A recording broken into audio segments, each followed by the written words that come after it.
RJD की राष्ट्रीय प्रवक्ता सारिका पासवान, तो हम जानेंगे इनसे सबसे पहले कि ये जो अभी जो चल रहा है, अभी जो आप लोग का ये जो क्या किस बात को लेकर रणनीति यहाँ पे बनाई जा रही है।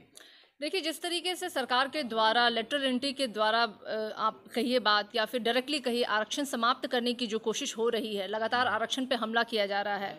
जबकि हम लोग इसीलिए पूरे देशव्यापी ये आंदोलन हो रहा है, छोटे छोटे हम लोग सभाएं कर रहे हैं, अपने लोगों को जगा रहे हैं, अपने आरक्षण के लिए लोगों को जागरूक कर रहे हैं कि अपने हक की लड़ाई लड़ने के लिए अब हमें आगे आना पड़ेगा। और उसी क्रम में एक यहाँ एक छोटी सी मीटिंग थी कि हम लोग किस तरीके से अपने लोगों के लिए हक की जो उनके अधिकारों की ये हनन कर रही है सरकार, उसके लिए हम लोग किस तरीके से आवाज़ उठा सकते हैं, आगे जाके उसकी रणनीति हम लोग यहाँ तैयार कर रहे हैं। और एक बहुत बड़ा सम्मेलन हम लोग बहुत जल्द बिहार में करवाने वाले हैं। देश व्यापी आंदोलन होगा वैसे तो ये, लेकिन बिहार में हम एक बहुत बड़ा आंदोलन करने वाले हैं। उसी के लिए एक रूपरेखा तैयार हो रही थी और उसी क्रम में हम सब लोग यहाँ जमा हुए हैं। तमाम बहुजन आप इसे कहिए या फिर दलित कहिए, इसमें किसी पार्टी का कोई लेना नहीं। नहीं, इसमें कोई पार्टी की नहीं बात है। ये विशेष करके आरक्षण बचाओ वाली मीटिंग है और उसी के तहत हमारी ये मीटिंग चल रही है। गोलबंद कर रहे हैं हम लोग, पूरे के पूरे समाज के तमाम लोग जमा हो रहे हैं और उन्हें गोलबंद करने की कोशिश हो रही है कि हम अपने अधिकारों को लेकर के सड़क पर उतरे। और सरकार जो ये रणनीति तैयार कर रही है हमारे आरक्षण को पूर्णतः समाप्त करने के लिए, प्राइवेटाइजेशन के तहत या लेटरल एंट्री के द्वारा या अन्य कई तरीके से जो सरकार आरक्षण को समाप्त कर रही है, उस पर हम सरकार को आवाज़ उठाना चाहते हैं ताकि सरकार हमारे आरक्षण पे जो प्रहार बार बार कर रही है उसे बचाने का अब वक्त आ गया है और उसको लेकर के हम ये गोलबंद हो रहे हैं। क्या क्या बातें हुई अभी यहाँ जो इससे मीटिंग में। देखिए, संविधान में जो अधिकार दिया गया है उसके तहत सरकार, हम सब जानते हैं कि कितने कंपनियों को उन्होंने प्राइवेटाइज कर दिया, कितनी कंपनियां तो बेच दी। तो ये सरकार जो है ये सीधे सीधे तौर पे आरक्षण विरोधी सरकार है, हमारे समाज को अनदेखी करने वाली सरकार है।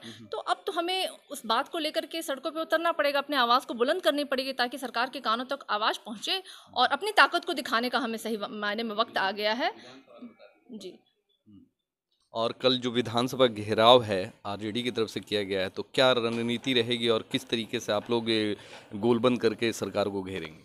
देखिए, एक छात्र आंदोलन हुआ था 18 मार्च 1974 को, जिसकी कि वहाँ भी एक अहम मुद्दा यही था, बेरोजगारी, बढ़ती हुई महंगाई और सरकार की गलत शिक्षा नीति। और वैसा ही एक आंदोलन बिहार फिर से वापस मांग रहा है और उसी क्रम में 23 तारीख को राष्ट्रीय जनता दल युवा विथ यूथ विंग्स ने आह्वान किया है कि हम सब विधानसभा का घेराव करेंगे। अभी जिस तरीके से प्रदेश में बेरोजगारी चरम सीमा पे है, महंगाई आसमान छू रही है, लगातार महिलाओं और बच्चियों पे बलात्कार और उनकी हत्याएं हो रही हैं, लॉ एंड ऑर्डर जैसी नाम की कोई चीज़ नहीं है, शिक्षा व्यवस्था इतनी बदतर हो गई है। और हमने वो भी देखा है कि किस तरीके से कोविड के समय में हमारे मजदूर भाई हजार हजार किलोमीटर पैदल चल के आए थे और बेआबरू होकर वापस यहाँ से लौटे। तो ये तमाम ऐसे मुद्दे हैं जिसको लेकर के राष्ट्रीय जनता दल 23 तारीख को विधानसभा का घेराव करने वाली है।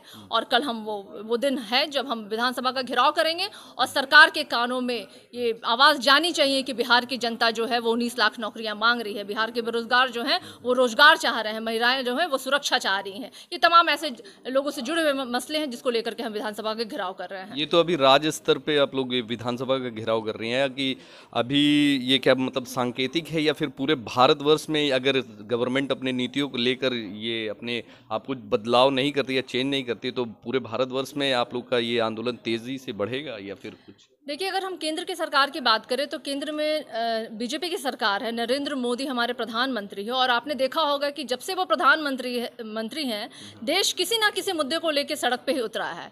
हमने देखा है, पहले महिलाएं उतरी थी, फिर इंजीनियर्स उतरे, फिर टीचर्स उतरे, फिर ऐसा कोई तबका नहीं है जो अपनी मांगों को लेकर के सड़क पे ना उतरा हो। और ये सरकार सिर्फ और सिर्फ कुछ पूंजीपतियों के अलावा किसी और के बारे में सोचने वाली सरकार नहीं है। तो ये देशव्यापी तो ऐसे ही है। अभी आप देख रहे हैं कि पिछले 100 दिन से अधिक हो गए किसान अपने 3 काले कानून को वापस करने के लिए लगातार प्रदर्शन कर रहे हैं, लेकिन ये सरकार सुन नहीं रही है।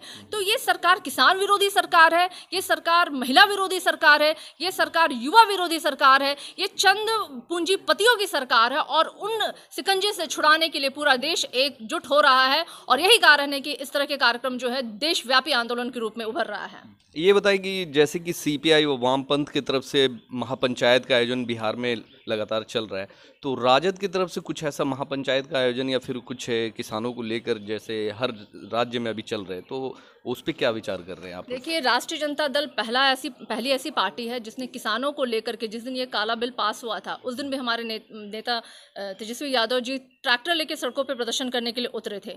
उस दिन के बाद से लगातार, चाहे कोई भी वजह हो किसान के लिए, हम सड़क पे हमेशा रहे हैं। चाहे गांधी मैदान में प्रदर्शन करना हो या सड़कों पे प्रदर्शन करना हो, लगातार हम किसानों के पक्ष में, उनके हक की लड़ाई के लिए हम उनके साथ खड़े हैं, सड़क पे उतरे हैं और लगातार हम ये करते रहेंगे जब तक कि सरकार उनकी मांगों को मांग नहीं लेती है। और अन्य भी जो इतने मुद्दे रहे हैं, चाहे वो महिलाओं से जुड़े हुए मुद्दे हो या फिर युवकों से जुड़े हुए मुद्दे हो, चाहे टीचर्स या डॉक्टर्स या इंजीनियर्स, जिनके भी मुद्दे हो, उसको लेकर के हम प्रतिदिन सरकार से आवाज़ उठा रहे हैं और ऐसे आंदोलन होते रहेंगे जब तक कि सरकार इन मांगों को पूरी नहीं कर देती है। क्या लगता है ऐसे सुनेगी सरकार इतना सारा जो आप लोग रणनीति बनाए हुए हैं और चारों तरफ से घेरने की तैयारी है, तो क्या लगता है असर पड़ेगा इससे?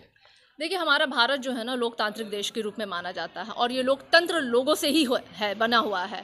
और जब सड़क पे लोग उतर जाएंगे तो ऐसी कौन सी सरकार है जो नहीं झुकेगी? बिल्कुल झुकना पड़ेगा। तानाशाह सरकार है, इसमें कोई दो राय नहीं, लेकिन एक अच्छे से अच्छे तानाशाहों की भी एक दिन, जो कहते हैं ना, झुकने की नौबत आ जाती है और बहुत जल्द मोदी सरकार भी झुकेंगे और उन्हें तमाम लोगों की मांगों को मांगनी पड़ेगी। चलिए, बहुत बहुत धन्यवाद आपका। ये थी हमारे साथ में राजद की राष्ट्रीय प्रवक्ता सारिका पासवान, जिन्होंने बताया कल की रणनीति के बारे में। और देखना होगा कि कल 23 मार्च को बिहार विधानसभा का घेराव है, तो क्या कितना सफल होता है।